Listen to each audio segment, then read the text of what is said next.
потабаны животонто потабаны үлээч. Тэчээр бүгд бэчээр тавраа.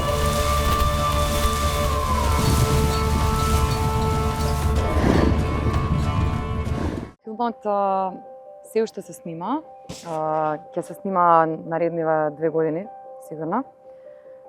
Почна ова лето, во август, и почна како еден проект кој што се обидуваме 3 години да го развијаме.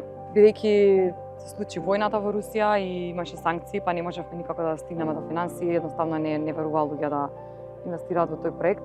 И сега конечно успеавме, иако филмот нема никаква врска со војната, има врска со човекот и природата.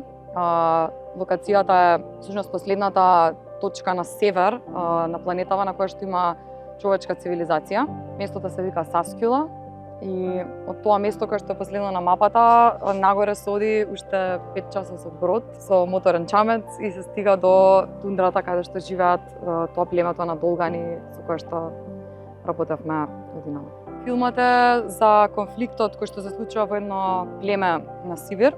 Конфликтот е помеѓу традиционалните одгледувачи на ирваси и оние кои што сакаат да почнат да се занимаваат со лов на мамутски заби и коски и да ги продаваат на кинезите. И всушност тога се случува раздор во племето. Тоа е приказнато.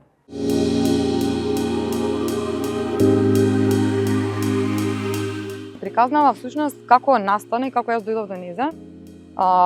Мојот еден од омилените фотографии ми е Џими Нилсон, кој што се занимава баш овој тип на луѓе, племиња и култури кои што изумираат. И јас гледајќи неговата колекција Before They Pass Away, пред да починат, која што ги обработува сите овие народи на цела планета, дојдов до колекцијата за Сибир и за племето Долгани. Повеќе месечно истражување беше на еден контакт од тој фотограф и од други фотографии од National Geographic, од Discovery кои што се занимавале со таа тема. Успеав да стигнам во контакт, тие ми дадоа човекот таму со кој што соработувале, фиксер кој што ги донесол таму, ги запознал со тие племиња.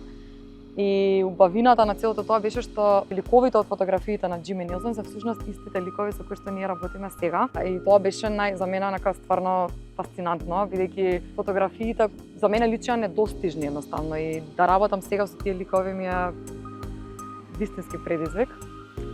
Главните ликови се татко и син, кои што се директно поврзани со конфликтот на племето. Таткото е поглавицата на племето и одговорен за ирвасите и за држење на племето на едно место и тој живот со ирвасите, а синот се повеќе оди во насока на искупување на мамутски заби и влегување во полукриминални активности околу тоа, на рап на законот. И тука сега ние гледаме преку нивните митови и легенди кои што си ги пренесуваат едни на други, како и зошто тие не смеат да го прават тоа што го прават. Друга планета едноставно. Кога бев таму, немав чувство дека сум на друга планета, бидејќи се навикнав на тој живот. Меѓутоа, кога се вратив тука од оваа дистанца, не верував кај сум отишла и кај сум била. Така да многу е чудно тоа како ти се менуваат стандардите за што е нормално, во зависност каде си. Апсолутно ме менуваат документарците кои ги правам.